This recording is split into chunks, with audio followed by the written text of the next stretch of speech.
People always ask why I jog so early in the morning. Honestly, I don't know anymore. Maybe it's the silence before the world wakes up. Or maybe it's because my dog, Buzzo, a golden cocker spaniel, won't let me sleep past 6 a.m. That morning started like any other winter jog, except for the fog. It wasn't the usual soft mist you can squint through. This fog was thick, dense enough that I couldn't see more than a few feet ahead.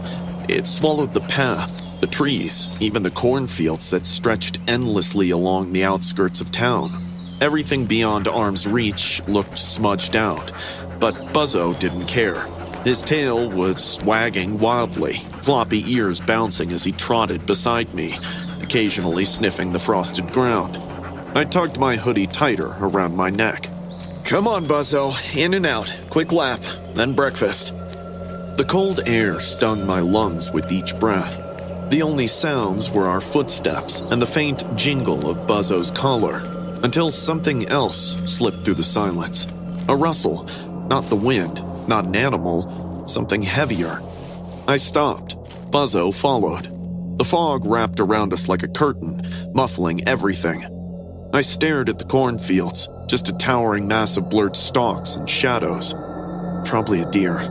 I mumbled, more to convince myself than anything. We kept moving, but the unease clung to me like the wet mist settling on my skin. Then I heard it again, another rustle, lower this time. Buzzo's body went stiff, his ears pricked forward, and a low growl rolled out of his throat. I'd heard him bark, whine, howl, but rarely growl like that. It was the kind of sound he made only when he sensed real danger. Hey, buddy, come on." I gently tugged his leash. "Let's go back, fog's getting bad." But before I could take a full step, Buzzo tensed, and then he bolted. He yanked the leash right out of my hand and dove headfirst into the cornfield, disappearing into the fog in seconds. "Buzzo!" My voice echoed into the gray nothingness. "Buzzo, come back!" Panic surged through me like a punch to the chest. I sprinted after him, tearing through the icy stalks, wet leaves slapping against my face. The fog made everything disorienting. I couldn't tell how far I'd gone or which direction the path was anymore. Then I heard Buzzo barking, furious, rapid, frantic. He'd never barked like that in his life. I forced myself deeper into the corn, branches scraping my arms. My breathing was loud, too loud. Every other sound felt swallowed by the fog. The barking grew louder. All of a sudden, it was overlapped by a spine-chilling scream, a man's scream. My heart lodged in my throat. "Buzzo, where are you?" I crashed through a final wall of stalks and stumbled into a clearing, a flattened patch of mud and broken corn stalks. And there they were. Buzzo stood planted in front of a man curled on the ground. My dog's teeth were bared, fur bristling, his body shaking with rage. The man scrambled backward, his face pale and wild-eyed. His right hand was dripping blood. A rusty knife lay a few feet away, knocked into the mud. "What the hell?" I whispered. The man looked up at me, eyes frantic. Call him off, man! Call him off! He tried to kill me!" "He's a dog," I said. "He doesn't just attack." But even as I said it, I knew the truth. He didn't attack. He protected. I stepped closer, and the man flinched, clutching his bleeding hand against his chest. "Get your dog away from me!" he yelled. "Buzz," I said firmly, "come here." But Buzzo didn't move. His entire body was locked onto the man with laser focus. His growl deepened. I followed his gaze, and that's when I saw it. A thick rope partially buried under the leaves along with a torn backpack, footprints circling the clearing, waiting places. This wasn't a hiker. This man had been hiding, lurking, waiting possibly for someone like me. Everything clicked at once. The rustling, Buzzo's reaction, the knife. He hadn't been attacked. Buzzo had stopped him. The man's expression shifted the moment he realized I understood. His panic faded into something colder, calculating.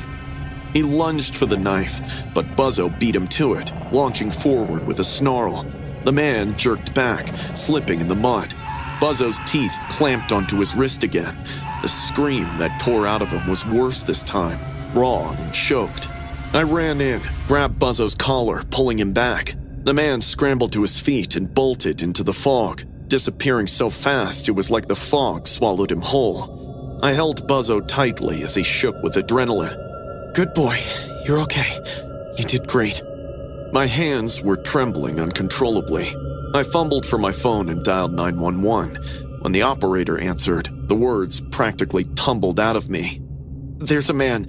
He had a knife. My dog, there's blood. Send someone, please." Police arrived within minutes, fog still thick enough that I heard them before I saw them. They combed the cornfield and found the knife, the blood trail, the rope. Not the man. He'd escaped. But later, they told me he'd been reported multiple times, lurking along jogging trails, targeting early runners.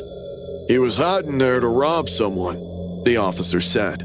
"If your dog hadn't gone after him, you would have walked right past his hiding spot." I looked down at Buzzo, who was sitting between my feet, panting and wagging his tail like none of this was out of the ordinary. That morning, I realized something terrifying. I had walked past that spot every day. Every day. Someone had probably been watching me, studying my routine, waiting for the fog or an early morning when I was alone. I didn't sleep well for weeks after that.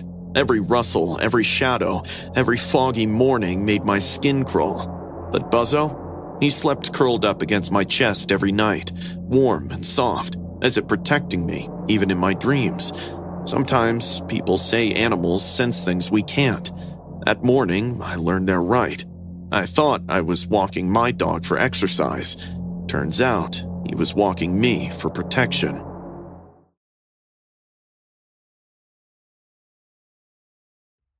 My therapist says writing this out might help me sleep again. I don't know if it will, but here I am. If you're reading this, please understand, I am not exaggerating anything. I'm 29 years old, and what happened to me during my sunrise walk 2 months ago has changed the way I look at every person I meet. I walk the same trail every day before work. It loops around a lake, then cuts through a patch of forest before opening back up into a grassy clearing. That morning, the sky was soft pink, the air cold enough to sting my nose. I had just rounded the bend near the old picnic benches when I heard branches snapping. I stared at the direction from where the sound came from. First few seconds, I saw nothing. Then, slowly and silently, a woman stumbled out of the woods. She was barefoot, covered in dirt with a bruised face, hair tangled with leaves.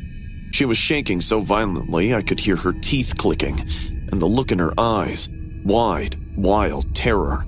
Her voice cracked as she whispered, "Please, he's going to kill me. Help." I kept my voice steady, or tried to. Something told me not to panic, not in front of her. I slipped my hand into my hoodie pocket and pressed the power button on my phone. I didn't lift it out. I didn't look down. I just dialed 911 by muscle memory and kept it hidden, letting the operator listen. "It's okay. I murmured to the woman, reaching out slowly like she was a wounded animal. You're safe with me. Just breathe." But she grabbed me, hard, fingers digging into my arms so tightly I winced. She kept glancing over her shoulder at the tree line, like something was stalking her from behind every trunk. "I left my bag in there. It has all my details, but I'm scared to go back there alone," she whispered. Her fear felt real enough to choke on. I spoke gently to keep her calm, but the truth is, I was terrified. My hand was shaking in my pocket, gripping the phone, praying 911 understood I couldn't talk. Then, I heard a sudden movement. It came from the woods, slow, deliberate steps, like someone pushing through bushes and coming closer. The woman's nails dug deeper into my skin, her entire body stiffened. A tall man stepped out between the trees. He was holding a shovel, and not a clean one. The blade was caked in soil, fresh soil. He didn't say a word, just stared at us with this blank, unreadable expression. Not angry, not surprised, almost patient. The woman immediately ducked behind me, like a child hiding from a monster. Her sobbing was so loud I could feel it shaking my back. Please don't let him take me. She cried. I stood there, frozen between them, heart pounding so hard it drowned out the birds. The man's eyes flicked from her to me, then back to her. And then, without a single word, he turned around and walked back into the woods, just disappeared behind the trees. I didn't understand. Why leave? Why walk away so calmly? My phone buzzed in my pocket, nearly making me jump. I looked down. A silent text from 911. Units arriving. Stay where you are. The woman still clung to me like she was about to collapse. I kept whispering, It's okay. Help is coming. Just stay with me. even though my own legs were trembling. Minutes later, though it felt like hours, officers appeared from the trail entrance. They didn't run. They approached slowly, cautiously, hands hovering near their holsters. Two of them went past me into the woods. Within seconds, one of them shouted. I don't know exactly what they found, but I heard the words like fresh dirt, rope, half dug, and footprints. The rest stayed with me and the woman. I kept explaining everything, how she ran out, what she said, what the man did. I expected sympathy, reassurance. Instead, one of the officers kept staring at the woman with a puzzled, almost disturbed expression. Then he asked me something that made no sense at the time. Ma'am, did she ask who you called? I blinked. What? Did she ask if you had a phone, or ask you to call anyone? I replayed that moment in my head. The trembling, the begging, the grip on my arm. No. I said slowly. She never asked anything about a phone. The officer nodded like that confirmed something. He stepped closer, voice low. Victims who are running for their lives usually ask for help, ask for a phone, ask if the police were called. I frowned, confused, but before I could respond, he pointed subtly at the woman. She wasn't trembling anymore, not shaking, not crying, just standing perfectly still, watching me. Her posture had changed completely. No fear, no desperation. Her face, though bruised, was eerily neutral now, almost calculating. The officer leaned in even closer, barely whispering. She wasn't running from that man. I felt my throat close up. What are you talking about? The officer nodded toward the trees where the man had disappeared. He didn't leave because he was scared. He walked back because she wasn't doing her job. I stared at him, horrified. What job? He looked me dead in the eyes, jaw tightening. To lure victims into the woods. My entire body went numb, the world around me muffled like someone stuffed cotton in my ears. I turned to look at the woman, slowly, terrified of what I'd see. She didn't look away. Her eyes, earlier wide with fear, were flat now. Empty, cold, like she was evaluating whether she'd get another chance. One of the officers gently pulled me behind him. Another restrained the woman's hands as she watched me without blinking. And that was it. The moment I realized everything I thought was wrong. The moment I understood how close I came to walking into those woods with her when she mentioned about her bag. How easily I could have been dragged into that half-dug grave. The woman was taken into custody by the cops, but the man haven't been found yet. I still take walks, but never during early mornings, never near the woods, and never, ever alone. I always go for morning walks through Riverside Park. Nothing about that day seemed weird until I saw this homeless-looking woman walking past me with a tiny boy, maybe 4 or 5. The woman leaned down and whispered, You just wait at the bench. Mom will be back with cotton candy. It sounded normal, sweet even, but something about her felt wrong.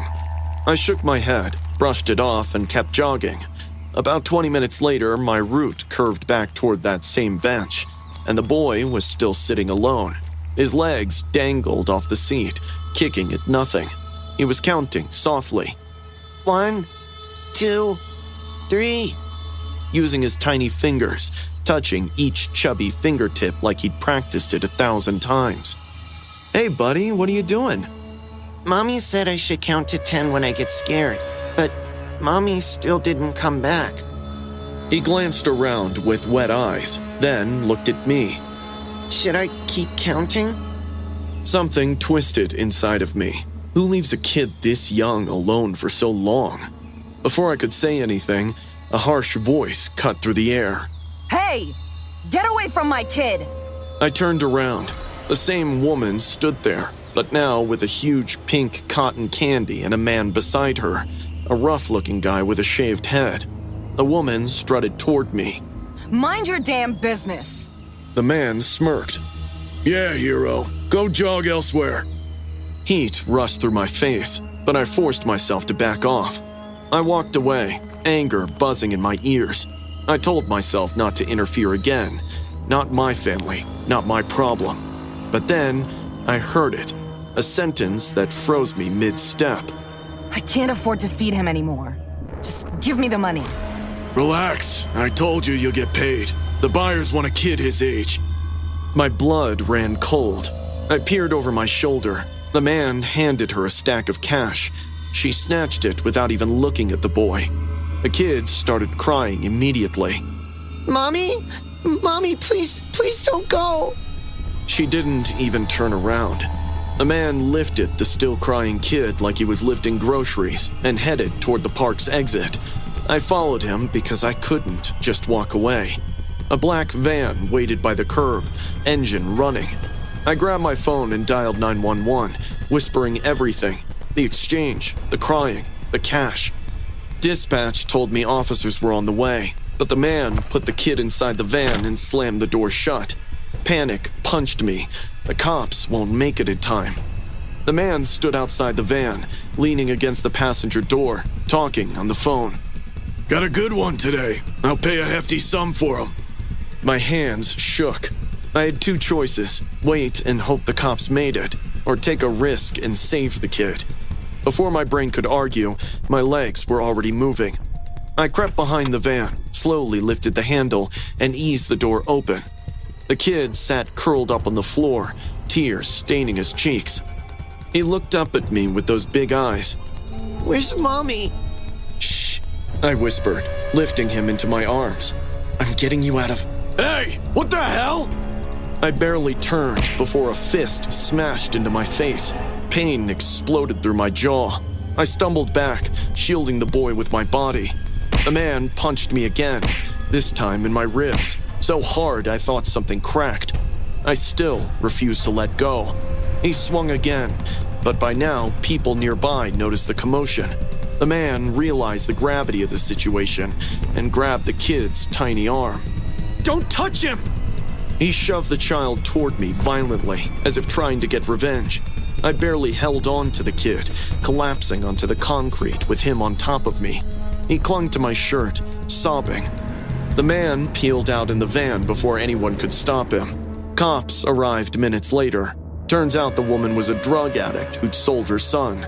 The man was part of a trafficking ring. The kid, his name was Oliver, held my hand the entire ride to the station. He wouldn't let go.